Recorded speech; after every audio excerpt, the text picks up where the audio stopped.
Hello, hello, my name is Clark Heron, aka the Hairy Hobo, and welcome to the next episode of AKA Sports. And here with me, as always, the man simply known as Fletch. Fletch, we've talked a little bit off camera. Sounds like your week has been a little exciting from the sounds of it, especially with wrestling that you mentioned. What's been going on in the wrestling world?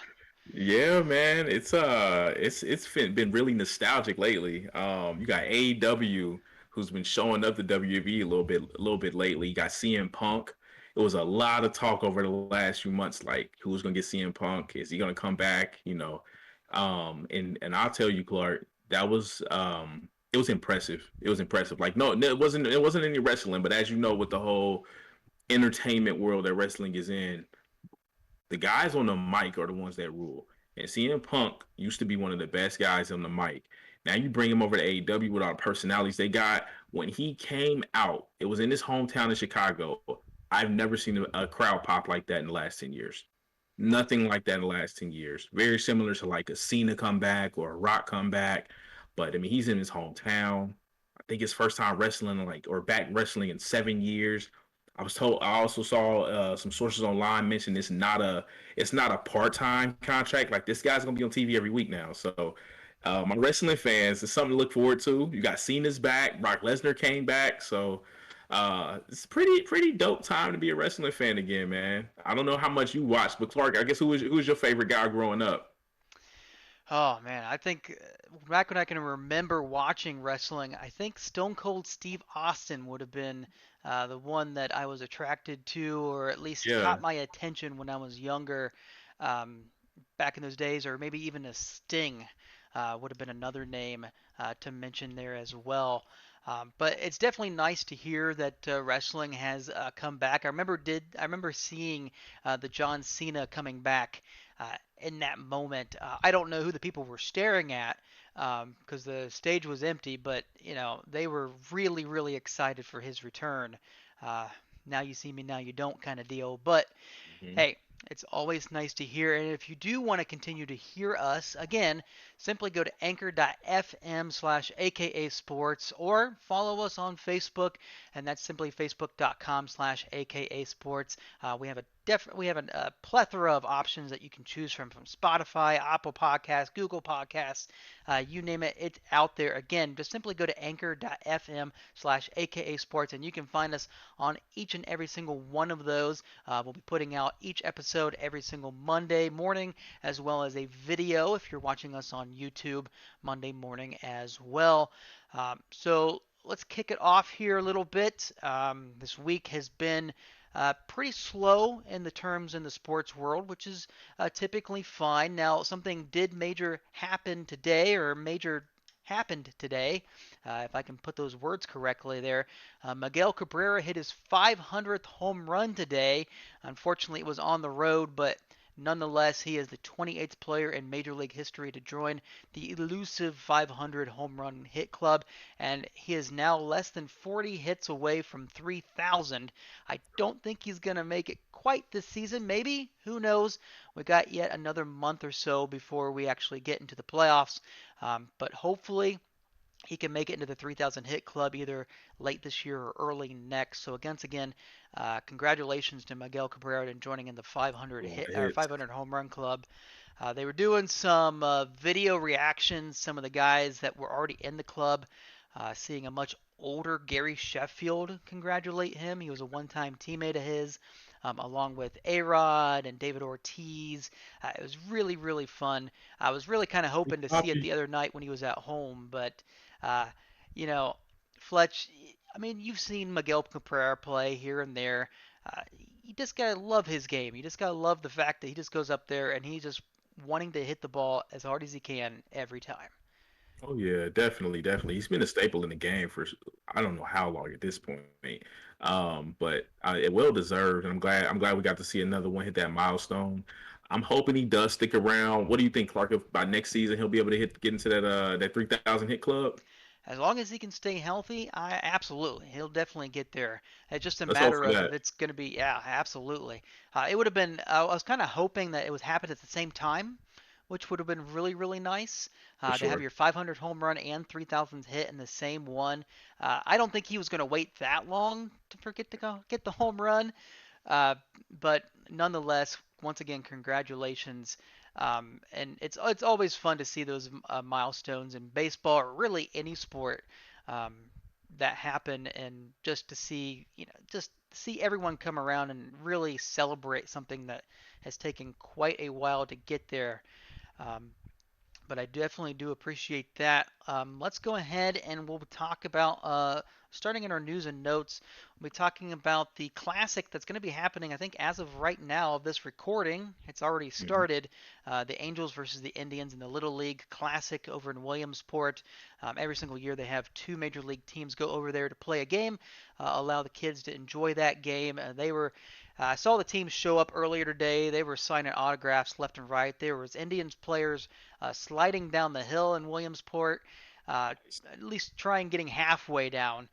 It is absolutely fun. Fletch, I got to ask you, when you were younger, regardless if it was baseball or not, who was the one player that, man, if you could get his autograph, you would do whatever you could to do it?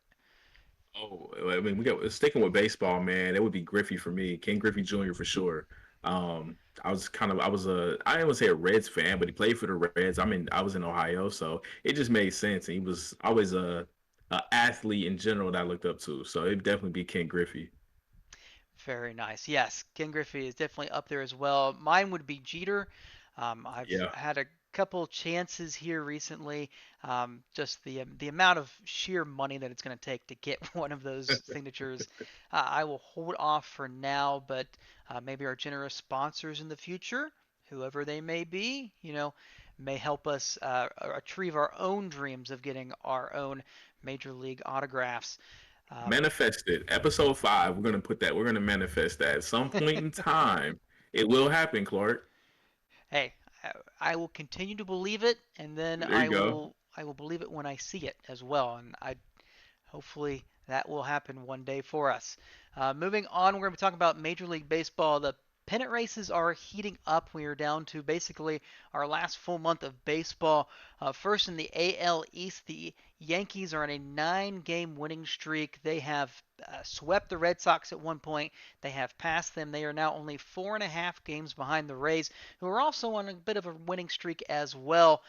This is a race to keep in touch with because right now the Yankees have a 2-game lead over the Athletics in the wild card, but they are vying for something much, much better in the AL East championship. So that is definitely a heated thing to see in these last couple months, especially if the Red Sox can get back together. They still have a chance in this thing, but the Rays and the Yankees continue to play. It's going to be hard to keep up with them. Moving on to the AL Central, this one is done and done. I don't care if there's 2 months left in the season. The White Sox have a 10-game lead over the Indians. The Tigers were actually in second place for a hot minute, but the Indians have reclaimed second place. It doesn't matter at this point. The Indians are 1 game below 100 or below 500 at this point, whereas the White Sox they're cruising. They're fine. They're moving on. The AL West right now, 3.5 game lead for the Astros over the Athletics. Again, Athletics are playing well. They're still in the vying for the second wild card spot, whereas the Astros are actually trying to push for home field advantage throughout the AL against the Rays.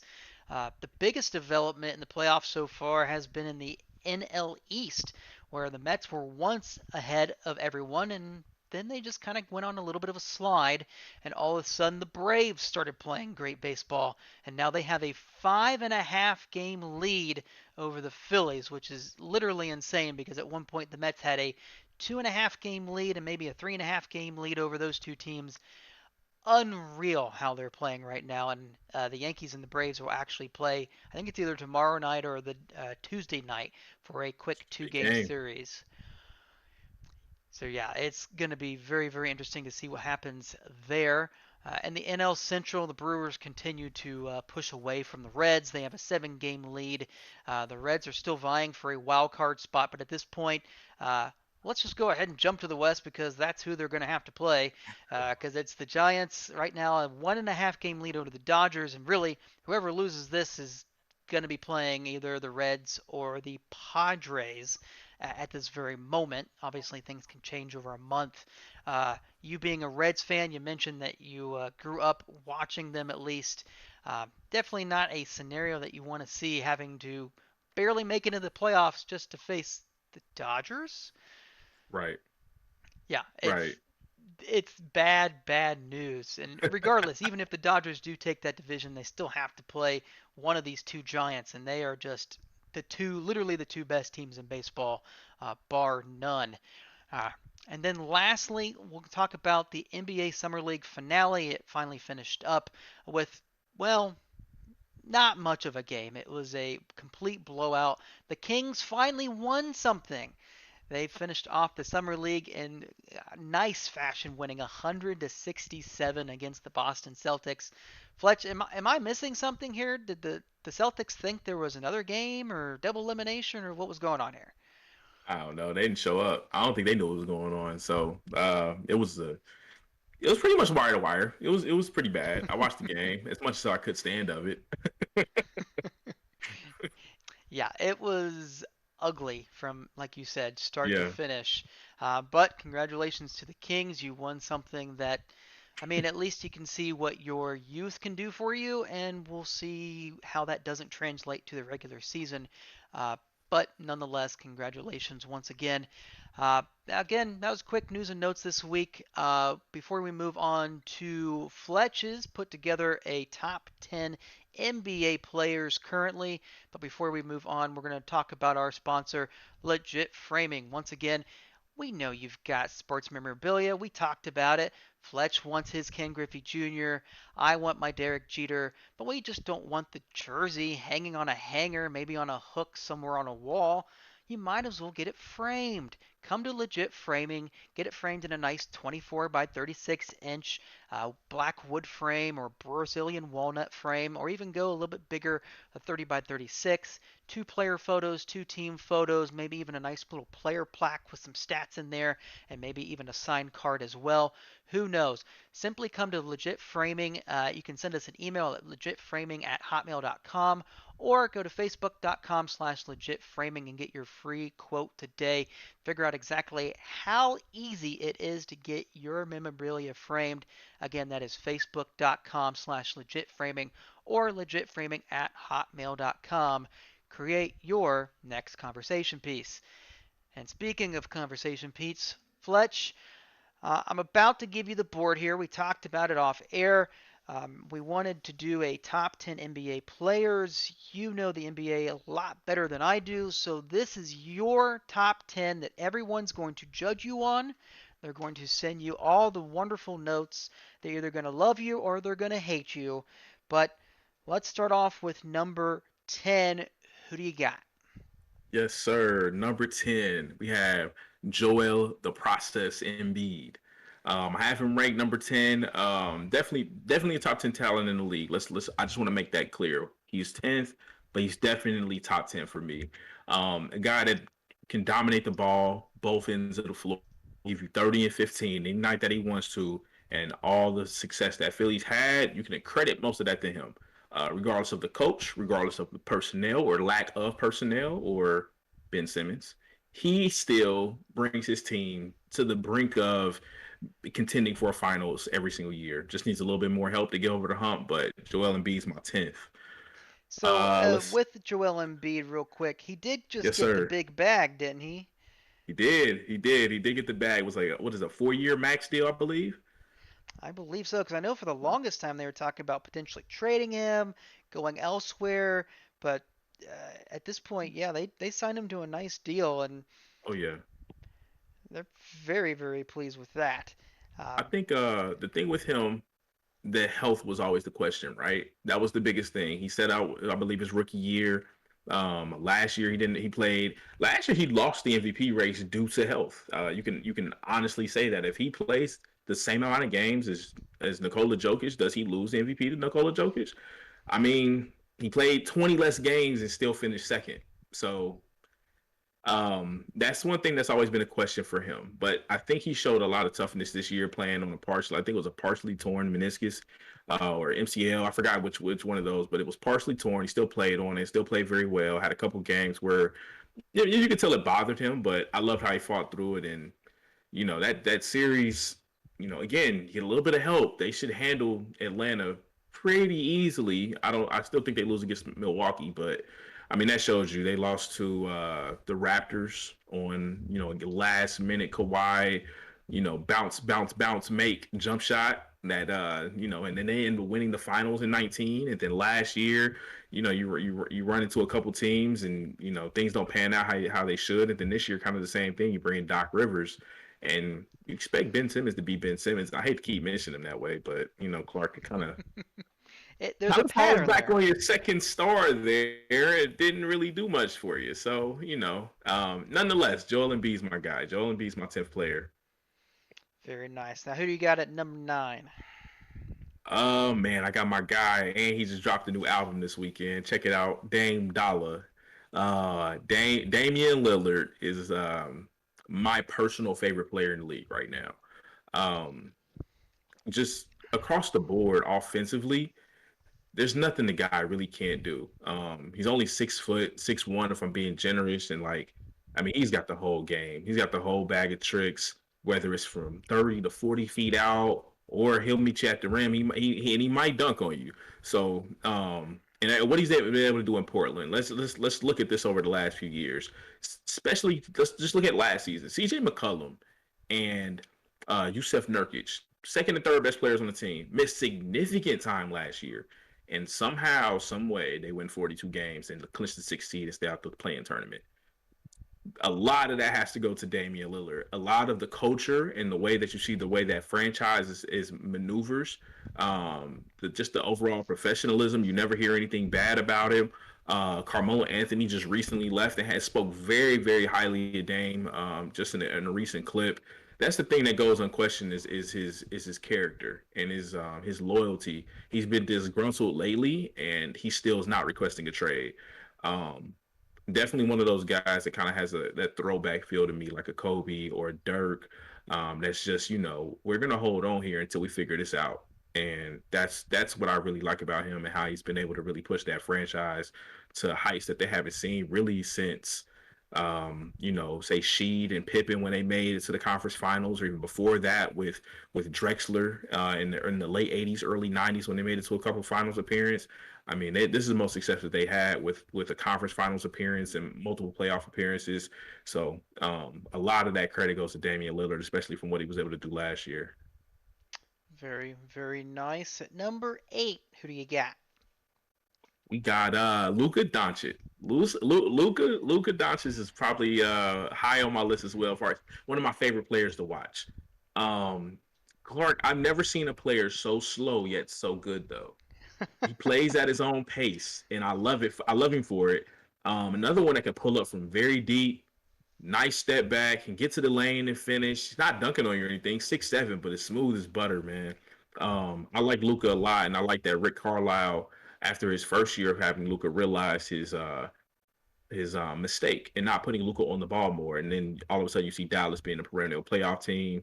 Now it's trying to look to solidify some of the teammates that played well last year alongside of him, and maybe bring in some new talent here over the next few years. Mark Cuban's always working. So you got Jason Kidd in there as the new coach, who I think should be a very smooth transition from Rick Carlisle over to Jason Kidd. And I think you're going to see a lot from Luka here to come. And also, too, let's not forget, not just in NBA play, but in Olympic play, I believe he was undefeated until they lost to was that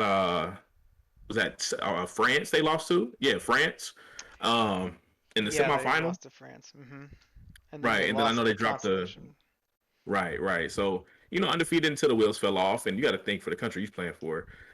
I can't name another NBA player that's near his level, on his level, or just that can contribute the way those guys for France and Australia can. So the fact that he got that far, I mean, that says a lot about him. So that's my number 8. Yeah, the one thing that I really liked you mentioned about the Olympics, they always kept saying like it was so much easier to score in the NBA than it is Mm-hmm. overseas, and I never really quite understood that until I watched this Olympics and realized that yeah, it was because they called the game a little bit tighter.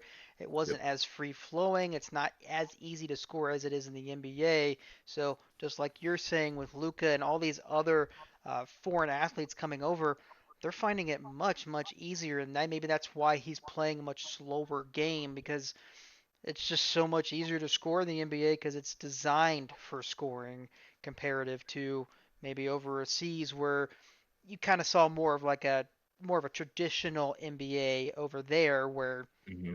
things were called a little bit tighter. So he definitely had himself a phenomenal Olympics, and being only 22 years old, sky's the limit at this point. So I like him at Yeah. number 8, but it wouldn't shock me if he went up your ratings come this time next year. Oh, absolutely. I mean, we're talking about a guy that might be the best player in the league in the next few years. Just got to wait and see for it to happen. But yeah, I mean, we're ranking as of the end of what is it, the 2021 NBA season. A solid eighth for me. And let's not forgive the hell that he's given the Clippers the last 2 years either. He's not making it easy on those guys. And I hate I mean, the Clippers, they're supposed to be a perennial title contender at this point, and injuries have kind of slowed that up this year. And then last year, they just ran into Denver and lost. I'm not sure how that happened, but I mean, before that, you got to think that Luka taking them to 6 or 7 games in the bubble last year took a lot out of them, and I think they went to 7 again this year and run the ropes the entire series. And you're going against Paul George and Kawhi Leonard, who I've yet to mention on my list yet. And I mean, he was looking better than both of those guys at some point combined. It's impressive, man. He's extremely impressive. Yes, absolutely, and I'm definitely excited to see where he goes and just how far he can go. But for this ranking, he sits at number 8. At number 7, who you got? Yes, sir. You got the beard, James Harden. James Harden is my number 7 player. Clark, I think we mentioned this off air. If anybody knows me personally, you know how I feel about James Harden. I love James Harden. Yes, he manipulates the rules a little bit. Yes, he, draws fouls that other players probably won't get. So be it. Every great player has done it in the past, from LeBron to Kobe to Jordan, Bird, whoever. Every great player, every all-star player has done this.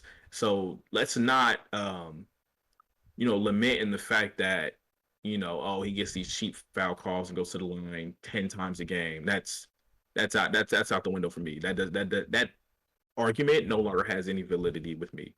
James Harden is a bona fide triple double every night if he really wanted to. You know what he can do. Well, from what he's done in Houston, when he finally got to have his own team.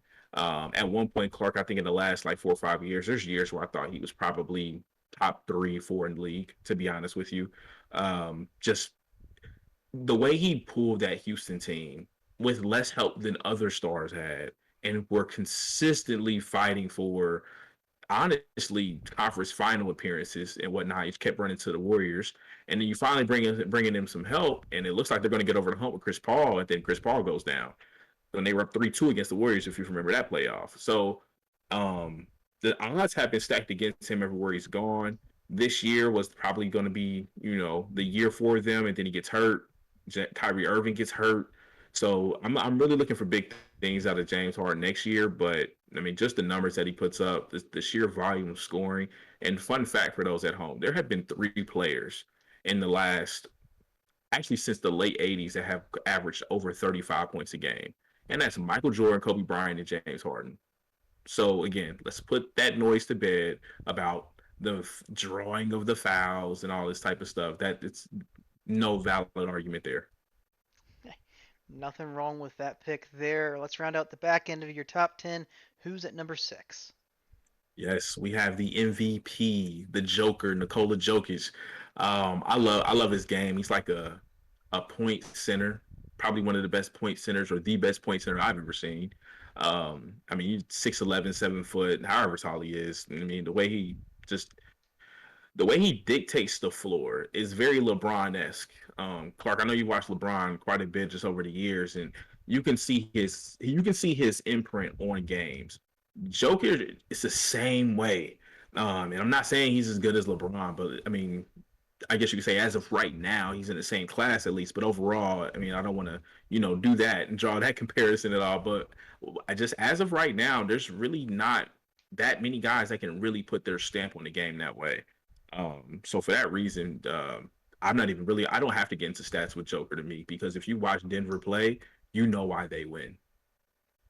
Yeah, and I absolutely agree with that. And it's always nice to see a very big player like Jokic just go Hmm. out there and just distribute the ball like he does. It is a poetry in motion almost. I enjoy that a little bit better than maybe just the one-on-ones that you typically see.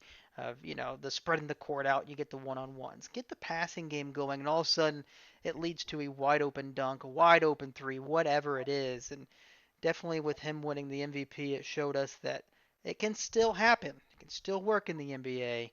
Yeah. Um, so definitely nice to have him at your six. I Oh don't know yeah. if the MVP stands for anything, but Really fun fact about Joker. I believe he's the first center to win MVP since Shaq. it would not shock me That simply was because, 2000, I believe. 2000. Yeah, no, the year 2000, 2000 yeah, season. So last time it's happened. that is very impressive to be in that company. Now, in your number five spot, who you got? Yes, we got the claw, Kawhi Leonard. Um, I've been, I don't know, again, people that know me, and you might have heard off air, I'm not the biggest Kawhi Leonard fan, but there's one thing that I will never do, and I can't take away from what he is and what he is able to do. Um, he's arguably the best two-way player in a while. Um, he brings a lot on both ends to the point where he's another guy that his imprint seems to be on the game at most times. I can't say he in fact impacts the game like a LeBron or even like a Joker right now or like a Giannis, for instance. But the thing, because sometimes it almost feels like he's quietly just stirring it, but all of a sudden he explodes. So that's the reason why he's so high on my list, though, is because just his consistent play throughout. You can rely on him on offense and defense. When he wants to bring it on defense, I will say defensively he hasn't brought it like he used to, and that's probably because he has to shoulder a lot of the load offensively now, where before he really wasn't an offensive threat when he first came into the league. But now that he's really developed this game and he plays a lot like Jordan. I'm not saying he's as good. I don't believe that, but he plays very similar, very quick movements, very fluid movements. It's not a lot of showboating. I mean, Jordan's known not so much for a crossover. He had it, and we all knew he did, but it's that first step. A lot of what you see with Kawhi is the same way, Clark. You see a lot of just first step. You see a lot of hesitation. You see a nice fadeaway, pull up game. Anything with inside the 3 point line, he's deadly. Outside 3 point line, he's still very good and efficient. Um, Good shooter. I think at one point he had more steals in his career than fouls. Um, that's an impressive feat. I don't know of any other player that's doing that. So, yeah, Kawhi Leonard's fifth. Yeah, I like his game quite a bit, and it has definitely evolved from what I used to watch him when he was back at San Diego State in college, and then was with the Spurs underneath Hmm. Tim Duncan and company, where I think his personality fit so much better with that team because he was very withdrawn. He didn't want to be the face, didn't have to be the face, but was Right. still a super dominant player now where he kind of has to shoulder the load, especially what we saw when they won in Toronto in the NBA championship. So yeah, it's definitely evolved and maybe gone. Definitely, we're seeing the best of Kawhi at this point. So I like him at Yep. number five. It's going to be very interesting. I've already seen your top 10. So Okay. I can't. I'm not going to guess who's number four because I know who number four is. But tell the people who number four is. King James is my fourth best player in the league right Oh my now. goodness, I can hear them. I can hear them. They're going to, oh, I don't even know what they're going to say, but tell us, why is Hey, LeBron number four? so, first and foremost, Clark, I already know as a lifelong Laker fan, Kobe fan, whatever you want to say. I rep my team through and through. So if any Laker fans or any LeBron fans have a problem with what I'm about to say, if you know me personally, you have my number. We are on Twitter at AKA Sports Pod. Follow me, comment, like all that. Follow, retweet. However, LeBron James is currently the fourth best player in the league right now. Now, all time, he's in the discussion. Don't get me wrong, he's still in the GOAT discussion. There's no doubting that. But right now, he is what is this, Clark? His 19th season. I'm not saying he's washed.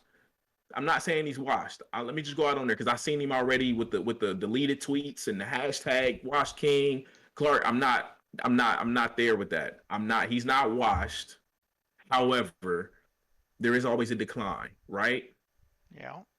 Okay. So because there's always a decline, and during that time, there's an incline of other great players, or at least a plateau of some sort that we're seeing from the three others that I'll name here shortly. LeBron James is still arguably one of the best players in the league, arguably the best player we've ever seen. There's nothing that he cannot do, maybe outside of free throws right now, which he's struggling at an all-time high with, and always somewhat has. Um, there's not much to be said. I do believe the Lakers should win a title this year. Um, I've told people that if LeBron can bring home a title against the Nets, that I think he's literally neck and neck with Jordan. Um, so I think very highly of LeBron James, but I will say he is now just the fourth best player in the league. There are players that are playing right now that are better than him. And another hot take for the people that love LeBron James and may think I'm a little off the rocker. He has not been the best player in the league in the last, I think, since 2018. So maybe 2017. That's just me though. Hey, nothing wrong with that. I will definitely allow the Twitter people, I will allow everyone else to comment, like, and subscribe. All of No that. Or burner account here. hey, you are a man of your ratings, and everyone loves that. So, who's number three ahead of the king? So we're gonna pause for a quick second. I just want to mention, so 2K, NBA 2K dropped their ratings, and they have the same top 10 as me. Um, I have my top 10 list, and I've always had the same top 10 list. It may fluctuate as far as who's in the top 10. That's where me and 2K differ is the order of the 10. But this has been my top 10 pretty much all of last season and possibly the year before. And I'll tell you who's missing really quick before we get into the top three that usually would be at least in contention right here. Just two players I'm going to mention. Actually, three. I'll take that back. One is Anthony Davis. Normally, he would be in my top 10. Not sure who I would pull out of this top 10 right now for Anthony Davis, but I just don't think he's shown that high level of play last season, even when he was healthy, as these other 10 that I've mentioned. So for that reason, he's technically my 11. And then the other two that I mentioned, I really don't have an order for these guys, is Jimmy Butler and Paul George. I really like both of these guys. I tend to lean much higher on two-way players, especially two-way wings, because I think they can impact the game a lot more than others. So I just want to mention a few of these guys. Just honestly, shout outs. I do think they have top 10 potential. I think at times in their career over the last 3 to 4, 5, 6 years, they were top 10. Um, but yeah, I just want to throw that out there, Clark. But number three, going to get back into the top three here. I got the greatest shooter that God has ever created, as my man Stephen A. Smith would say, is Steph Curry. Last year, you could make a strong case that he was the best player in the world. He won the ESPY for the best NBA player, I believe. He was the first, I don't know, the first MVP candidate that I remember that was an MVP candidate on a non-playoff team, which is my knock on him personally for not being number one or two right now. But Steph Curry, again, and the reason why I'm going to bring Damian Lillard up is because these two guys are very similar and comparable. The difference is that I think people fear Steph Curry over the course of a game from range than they do Damian Lillard over the course of a game. I do think there's times where, and I'll mention this since we're kind of on the top 10 list. Um, Another hot take, I think Damian Lillard may be the greatest clutch player that we've ever seen when it comes down to just the end of games and that the level of play that he presents. Um, I've seen similar things with Jordan and Kobe, LeBron even at that times, but it's kind of sickening how many game-winning shots he hits. And I think that's the difference though between Dame and Steph. Is Dame strikes fear in your opponents at the end, but Steph strikes fear in your opponents from the tip. Um, Again, there's not much differences to their games other than that and the fact that Steph off the ball is Reggie Miller esque. He's extremely difficult to guard off the ball. And the reason why I bring these two guys up, they both play the same position. I think these are two best point guards in the league, and there have been arguments debated over these two as of recently, as Dame Lillard has really progressed into being one of the best players in the league. Of actually, how good is Damian Lillard and how good is Steph Curry? I want to watch that out now. I'm a huge Dame Lillard fan. I sometimes play devil advocates with my friends that are Steph Curry fans, but Steph Curry is a better player. And from what he did last year was flat out impressive. Clark, I think if you remember, he broke Kobe's streak of like the most 40-point games or in a row or something like that last year. I Um, believe that is the case. Yes. yeah, it was a hell of a run. It was a hell of a run, and I think that showed us really what they're made of, and it really pushed the Warriors to. If it wasn't for the playing tournament, they would have been the eighth seed. They ended up losing to the Lakers, who claimed the seventh seed, and they lost to Memphis, who was actually the ninth seed and leapfrogged over them. And ironically enough, had this been a regular NBA season, they had just beat Memphis, I believe, 5 days before that. So kind of unfortunate. Yeah, and just to all the points that you said, I remember watching Steph Curry when he was in college, and just the very first time I watched him play, seeing his shot and his quick release, holy Moses. My Mm-hmm. goodness, just literally, just there's nothing the defender could do because by the time the defender even got in position to try and jump up, the ball was already halfway into the hoop. It Yeah. was literally insane and what he has done in the NBA, even with uh, his Splash brother being injured all this time, and it is quite a thing of very impressive to watch him play. Um, but he didn't quite make it into your top two. Um, No. I know who your number one is. Remind us and tell all the folks who your number two is. My number two is the back-to-back MVP, Defensive Player of the Year, Finals MVP, Giannis the Greek Freak Antetokounmpo. Yes, I figured out how to say his last name after he's been in the Ooh, league for this time. fancy. So I'm not gonna keep saying it though. Greek Freak. Yeah, man. He's I'm gonna just mention this. Basically 28, anywhere between 13 to 15 rebounds a game, and north of five, sometimes north of six assists a game. And there has been times, I think one season I think one of his MVP seasons, he averaged like 32 minutes a game. Like, how are you able to put these numbers up and only play?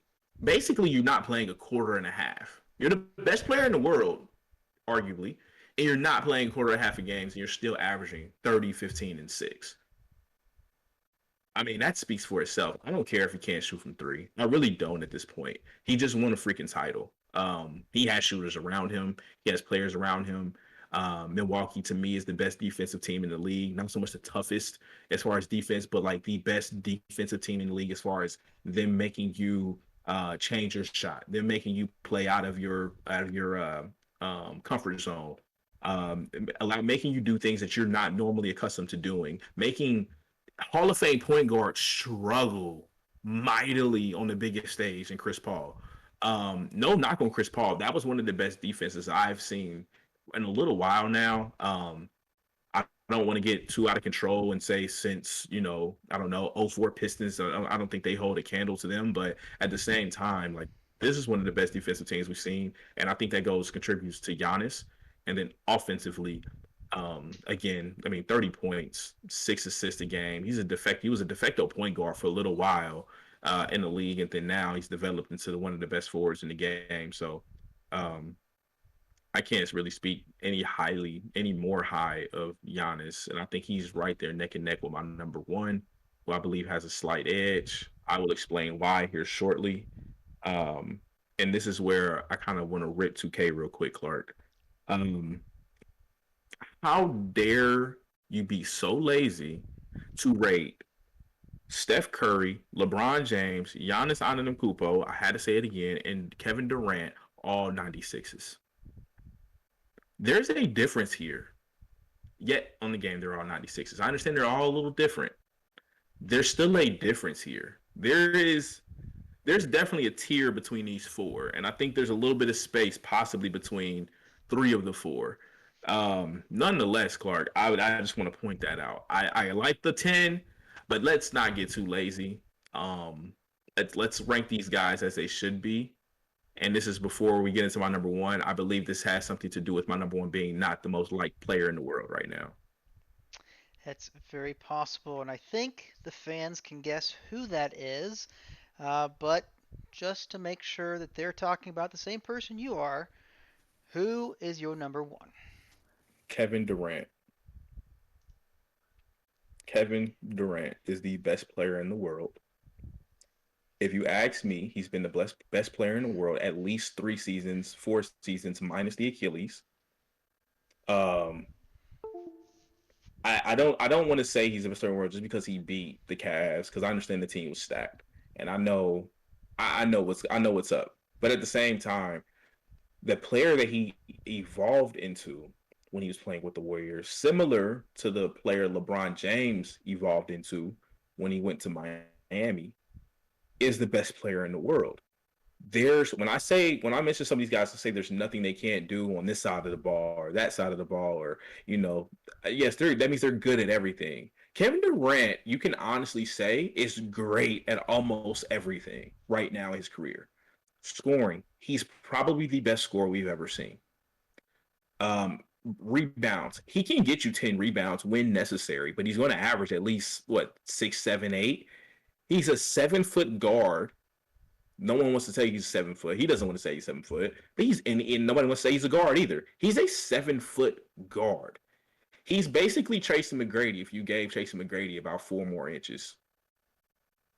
And then, not to mention what he brings defensively, what he turned into in Golden State was one of the best defensive forwards in the league as far as being able to change directions of guys, force guys into bad spots, block shots, alter shots. These are a lot of these things don't show up in the score in the box score. This is why I'm not a big proponent of stats, Clark, to be honest with you, because there's a lot that great players bring to the table that's not really shown in box scores. Like for instance, LeBron James hockey assist.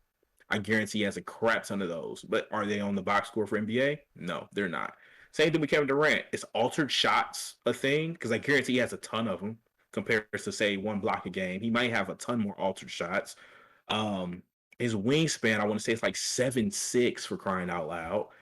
Um, and coming back off the Achilles injury, you thought you might say, okay, yeah, well he'll ease in a little bit, and hopefully we can get something close to Kevin Durant. Nah, we got the whole thing, bro. We got it all, and he showed it. He showed it in the playoffs. If he had any type of just, if he had a healthy James Harden, because we saw James Harden on one leg, I think that team, I think they win the title. I really do. That's how good I think Kevin Durant is. I think they win the title if James Harden's not hurt. Not saying like, oh, that's James Harden, but like James Harden's on half a leg. Kyrie Irving was out, and when you have those guys missing on a team like Brooklyn that relies on stars because they can't pay anybody else, like there's no one else. Like you take James Harden out, it's like no, you're not dropping down to a second string point guard. No, you're dropping down to like a fresh off the couch point guard. So it's a bit of a difference there. So yeah, Kevin Durant's my number one. It is very hard to argue that point uh, at this time simply because of basically just what he did in the Olympics, putting Team USA on his back and just that's showing you exactly everything you mentioned, how great of a scorer he was, his ability to just say, hey, you know what? I know we lost to France, but hey, let's turn it around. I will carry you on my back. Let's just go. They got the gold. Absolutely a phenomenal athlete, and I would wholeheartedly agree with you that he should be clearly the number one. And to your point with the uh, 2K ratings, I think a little bit of a gap between the number one and the number two at this point. Yeah, But let me ask you this. Absolutely love the top 10. We'll see what the public has to say about it. Um, but I will ask you this because I'm looking at the 2K ratings at this time. The next three players on the ratings is Jason Tatum, Zion Williamson, and Trae Young. Now, let's say the season goes as maybe what we expect, or maybe something different happens. Of those three players, which one has the most likely chance to get into your top 10 next year? Jason Tatum. Um, I think his nickname right now is Baby Durant. the way he's playing. I think he's kind of taking a nickname from what's our guy Brandon Ingram. I love Brandon Ingram, by the way. I don't want to knock him because I think he plays more like Durant, but I think Jason Tatum scores almost as easy as Durant. Is the reason why he's kind of earned that nickname for me. So depending on the success of the Celtics, because if you can kind of tell a little bit with my list, winning means more than stats for me to a certain degree. All of these guys that are in the top, what would you say, Clark, 15 to 17, 18 best players in the league, with the exception of the Nets, with the exception of the Clippers and the Lakers. I mean, these are guys that are like the catalyst and the franchise player on their teams, right? Yeah, I would absolutely agree. These are the top players for their teams that help carry them. You could have Right. a little bit of a debate with Joker and Jamal Murray, a healthy Jamal Murray there in Denver. Uh, Somewhat. but yeah, overall, yeah, these are the top players for their respective teams, um, and it's almost not even close. Exactly. So I mean, with the exception of what we say, Anthony Davis, top 15-ish player, Paul George, top 15-ish player, and who else are we missing out here? James Harden, top 10 player. So these are guys that are like the second best players on their team. Outside of them, the top 15 to 18 guys are the best player on the team. These are the guys that we're going to hold accountable for their team's success or their team's failures. So I want to just point that out. So if we're doing that, um, I think Jason Tatum has the more likeliness to move up in the list because he can propel his team to higher levels than anyone else can currently. Anybody else that does, I think it'd be extremely impressive. Like a Zion Williamson, if they can sneak into the playoffs next year, that's one name that you have to bring up. If the Celtics can get back to being a top 4 to 6 team in the East, again, we need to bring him back up. Um, also mentioned Jimmy Butler. Jimmy Butler, I don't if my memory serves me correct, and I feel like I need to look this stat up, but Miami, the reason why they were rated so low is because of the games without Jimmy Butler. I believe their standings or their what is it, their record, I'm sorry, with Jimmy Butler would have put them in the top 3 in the East last year. So I want to mention that being, the reason why Jimmy Butler is also so high on my list as well. So I think number one, to answer your question, would be Jason Tatum. Number two for me would be Zion Williamson. Number three would be Jimmy Butler in that order, as far as guys that can propel into the top 10 next year. Very, very nice. And we can definitely see what's going to be happening next season and uh, see if these players can get into your top 10. But as for now, super solid group. And again, people out there, let us know. Let us know what you're, if you like it, what you don't like about it. Who would you move up? Who would you move down?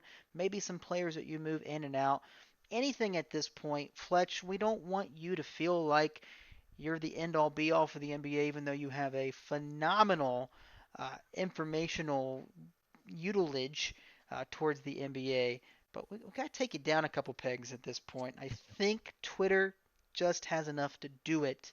But Probably. very, very nice top 10. Uh, Now we're just going to head back here and we got a little bit extra time here. We're going to talk a little bit about what we've seen so far in the NFL preseason because we got some fantasy football that's coming up. Our draft is going to be less than 2 weeks away. I've got another draft 2 weeks away from this point. So everyone's kind of gearing up, trying to finalize exactly who they're going to be drafting. So I've gone through Sleeper. I have picked out a couple different questions that I want to ask you, and then maybe if you have some questions for me as well. And we're talking about a couple of likely drafted players, two players that are going very similarly in mock drafts at this point, and you tell me if you go for one or the other based on their ADP. So I think the two players that I'm going to bring up is wide receiver DJ Moore of the Carolina Panthers and wide receiver from the Seattle Seahawks Tyler Lockett, both going Mm. typically late fourth, early fifth, somewhere in that range. Obviously, with DJ Moore, The strength of schedule is there based on last year's defenses. He is the number one there. He's dealing with a little bit of a back issue right now, but should be ready to go for week one. And then you have Mr. Hot Lockett himself in Seattle, Mr. Boomy Busty. Uh, he's dealing with a little bit of a groin issue right now. But again, both players very highly utilized in fantasy football. If you had to pick between one or the other, who were you going to? I had to pull up my board for this one, Clark, just to kind of take a look. So off the top of my head, I thought who it was, and I was correct in what I thought, but they're very close. I have Tyler Lockett right now as my wide receiver 17, and I have DJ Moore currently as my wide receiver 20, which I believe is a little lower than most for him. So to answer your question, Tyler Lockett, the reason being is I think the rapport between Sam Darnold and Robbie Anderson is something not to take too lightly. The fact that Christian McCaffrey is also returning is something also not to take too lightly. The emergence of a Terrace Marshall there, who's with the on the same receiving core in college as Jamar Chase and Justin Jefferson, is also not to be taken too lightly. I like DJ Moore as a player, but I think there is a lot to go around in Carolina, and it also depends on how well Sam Darnold can play, how much he can throw the ball without not so much causing, but turning the ball over or having mistakes. I think with Tyler Lockett, you have at least he is very up and down. But I think with him, you have a better quarterback. He's the surefire number two option, no matter what. He has actually a more chemistry probably than with Russell Wilson than anyone else on the team. So for that reason, I would pick him over DJ Moore. Hi, I like the pick as well. And just like we both kind of touched on there, Tyler Lockett scoring 46% of his fantasy points in 3 games last year. So he can definitely win you those weeks, but trying to pick which weeks they're going to be might be a little bit Buyer beware. troublesome. Absolutely. I would absolutely love DJ Moore. He's going to get the yardage. The yardage has never been a problem. It's just simply the touchdowns. He's never been able to get over 4 at this point in his career. And just as you mentioned with CMC coming back fully healthy, you have the Sam Darnold, Robbie Anderson experience that they've touched on before, the emergence of Terrence Marshall. There could be just about as many touchdowns as it goes around. But in a full point PPR, I would still go Lockett just because of the higher upside, especially at that time, depending on how you're building your team. Now, if you go a lot more riskier up top, maybe you go DJ Moore just to get the yardage, a little bit more safer option, with always the chance of getting the touchdowns. You just don't know if they're ever going to come, and Right. that's typically a problem. So, very nice answer. I like it. Like it that in the fourth. I'll bring up one other one here. This one's going to be between two running backs, similarly drafted in the sixth round. You're looking at, um, well, let's go with these two. Let's go with Mike Davis, running back for the Atlanta Falcons, who's coming over from Carolina, got himself a decent contract to be the number one guy there. There's really no competition there at all. Versus Javonte Williams, rookie running back out of the Denver Broncos. Obviously, hasn't played in the NBA or hasn't played in the NFL yet or the NBA yet. You never know. He might jump leagues or sports. You never know. But he's obviously sitting behind, or depending on who you ask, he could be slightly ahead of Melvin Gordon at this point. Mid sixth round, it's your pick. You need a running back. These two are the top options. Which one you going with? Say for those at home, if you're in the sixth round, I hope you have two running backs this year by now. However, if this is going to be your second running back, and we're gonna create some urgency here, Clark. This is gonna be your second running back. This is your starter for Ooh. most of the season, right? What are you gonna do here? Are you gonna go with Miles Gaskin or are you gonna go with Javonte Williams? Personally, I'm gonna go with Miles Gaskin. Now, I want to say that I want to mention why I am tempted to go to Javonte Williams. You don't spend a second round pick on a skill player that you're not going to play. That's rule number one. We see it in every single year, regardless if they pan out or if they don't pan out. You do not draft a skill player in the first 2 rounds if they're not going to play. Quarterbacks may be the exception because you want to sit them behind the starter, a la Mac Jones, a la Drew Lock. You may want to sit them behind somebody their first year, or have them compete at least their first year. Justin Fields, something along these lines. With wide receivers, running backs, tight ends, DBs, linebackers, these are guys that you're going to see play. Javonte Williams will play. Now, if he beats out Melvin Gordon, is another thing. I don't know what Melvin Gordon we're going to get. If we're going to get the same Melvin Gordon we saw back when he was with the Chargers, I'm staying away from Javonte Williams. However, if you feel like he will take over the job, and again, this goes back to my urgency argument. If you have a second running back already, Javonte Williams is a safer pick.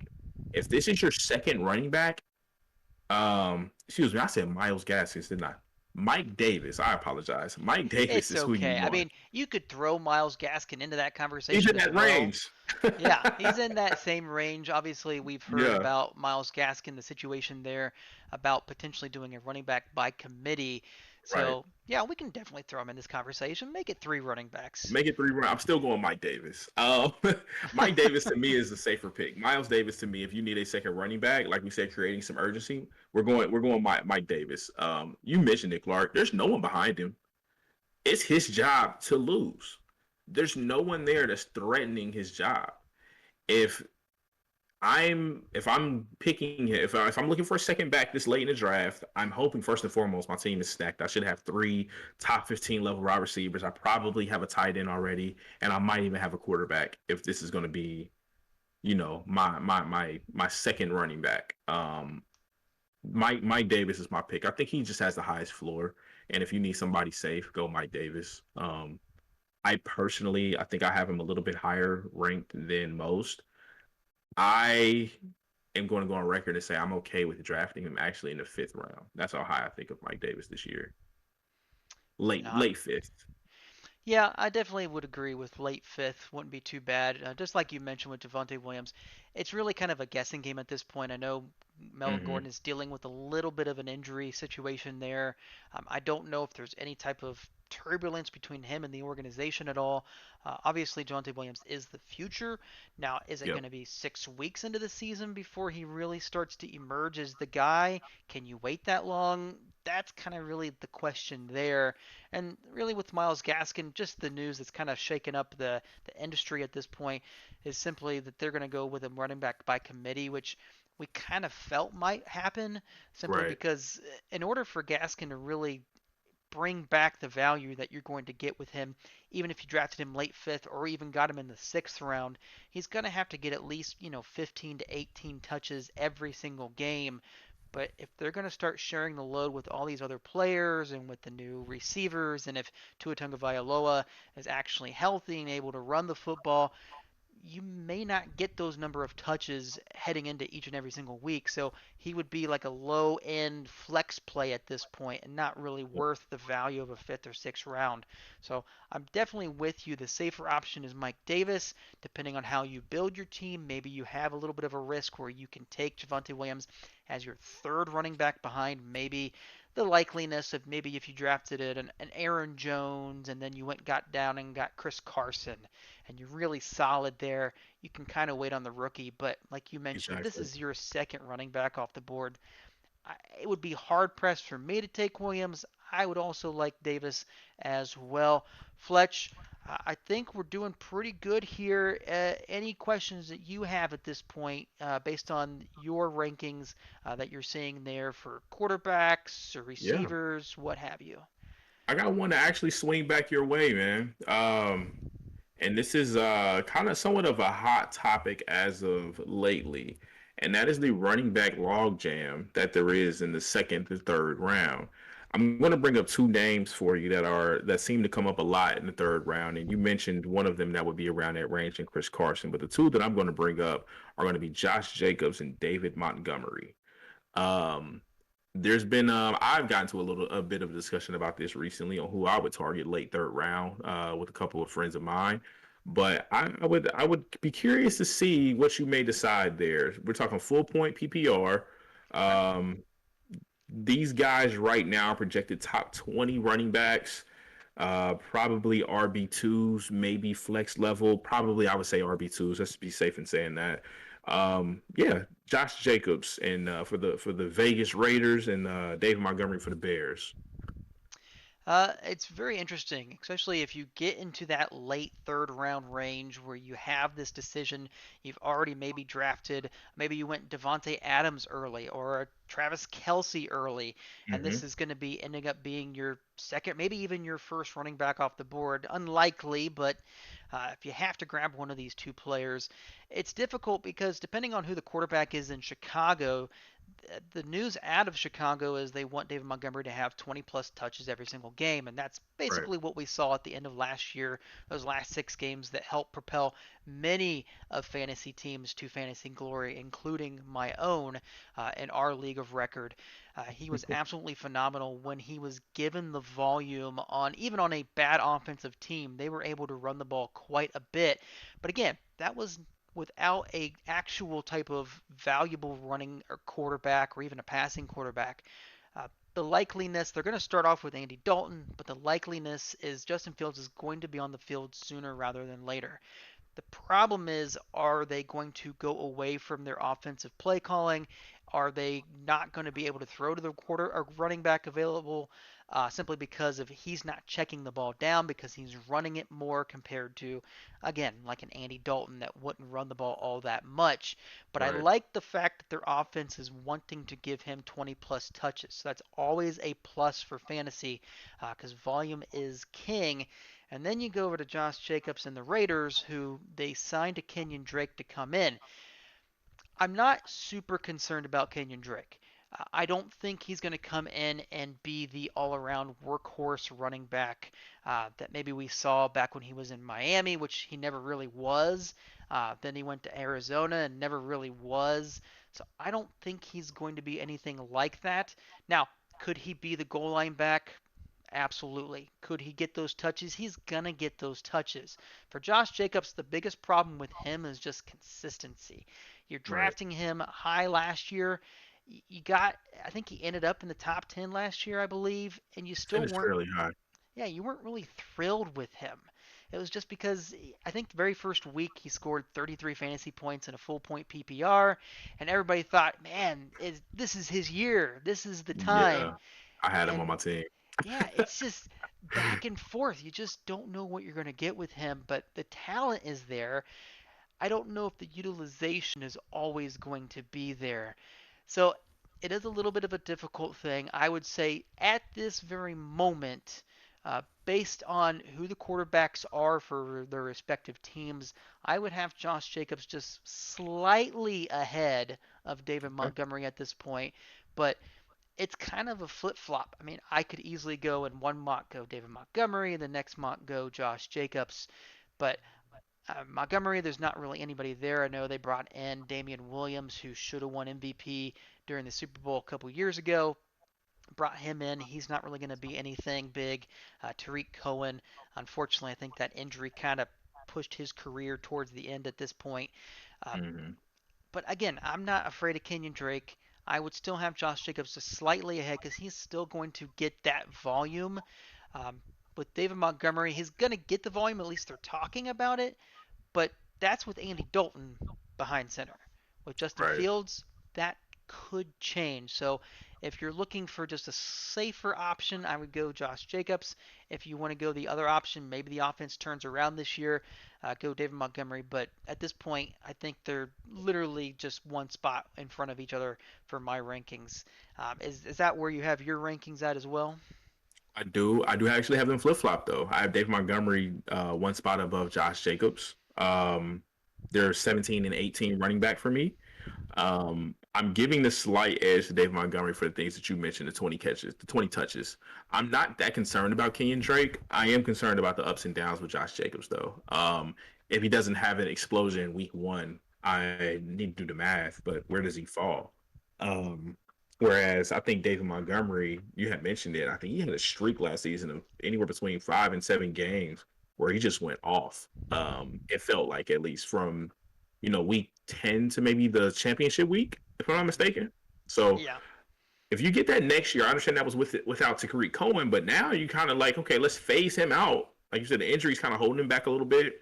Damian Williams, yeah, everybody needs a spell back, right? I'm not really concerned. And he didn't get paid near as much as King Drake for me to be concerned about him being taking away second touches. So I do have him as my running back 17, and I think that's where my tier split is as well. He's the number one running back in that next tier of those guys that are going between Montgomery, Jacobs, Chris Carson, Miles Sanders. Those guys of that standard stature. So we're very similar in the regard, but I do have them flipped. Yeah, not a problem at all. And I definitely appreciate the fact that you put Miles Sanders on the back end of that list. That's exactly where he should be. Again, that Yes. offense in Philly is going to struggle. And even if they do get the run game going, Mr. Jalen Hurts is going to show us his running ability. A Yep. little bit what we saw last year. We're going to see a lot more of that this year, assuming health can continue to be uh, a good thing rather than what they saw last year. Um, so again, absolutely phenomenal work, Fletch. Your rankings are right exactly where I thought they would be. Um, again, if you guys are about to draft, we've got our draft in a couple weeks. Definitely continue to do your research. Keep an eye on the NFL preseason. Look out for any Yes. type of big news. I know CEH has a little bit of an ankle situation. We don't know if it's a low ankle or high ankle sprain. Just keep an eye on that. They were talking about Logan Thomas today, about potentially him getting uh, one of the highest highest touches for or tight ends, if I can speak Hmm. today, or this season. So he could be potentially a little bit of a hype there. Saw Carson Wentz came back to practice today. Yep. So continue to keep your eyes on the news if you're one of the good leagues and you're drafting right before the season starts. A plus for you. Others, well, you just hope that your players that you did draft or about to draft don't get injured. Fletch, I think that's a wrap for this Yeah. week. You got Pretty anything much, man. else? Just a couple things you touched on at the end here. Just kind of paying attention to if you're a football fan, a fantasy football player. Um, you want to kind of just pay attention. You want to pay attention to the Bears right now in their quarterback battle. I want to mention a quick fun stat. I believe Andy Dalton's 4 drives yesterday were all 3 and outs, whereas Justin Fields' the last 2 games have been fairly impressive. First game more than the second. Um, Cam Newton and Mac Jones quarterback battle. Just keep your eye out for that. Carson Wentz, like you mentioned, is back. Mitchell Trubisky showed up the Bears. Obviously, if you're a fantasy football fan, it doesn't mean anything for you. But if you're a fan, football, nah, good seeing some revenge, even if it is preseason. And keep an eye for any Dak Prescott news. I have currently drafted him in one of these early draft leagues that I cannot stand, Clark. However, I am praying and hoping that the reports I'm hearing from the Dallas organization is more true than what I heard from Adam Schefter the other day. So just keep that in mind. And the Broncos quarterback battle is the other thing to keep in mind, as we talked about Javonte Williams earlier, but also Cortland Sutton, Jerry Jeudy, and Noah Fant will also benefit from who may or may not start for Denver. And then lastly, just some fun fact here: the Ravens have won 19 preseason games in a row. Just want to throw that out there. I did hear that the other day. They were talking about the actual against the spread. They were at that time they were 16-1 against the spread before this next coming game or whatever it is. Jim Harbaugh, he knows how to win when it doesn't matter. Good job. You've done well. But hey, Yeah, it just goes to show that they can get their players ready for the season, and they're going to exactly. have yet another very, very good team heading into it. And I've got my eyes on that defensive side of the ball, uh, as always, there in Baltimore. Fletch, as always, you can follow us and listen to all of us on anchor.fm/aka sports, Spotify, Apple Podcast, Google Podcast, Radio Public, Breaker, Everywhere. everywhere. Everywhere. Everywhere that you can think of podcasts, we are there. You can also see us on Facebook, facebook.com/aka sports. Fletch, it has been a pleasure. But as for Anyways, now, my name is Clark Heron, aka the Hairy Hobo, and we're out. peace.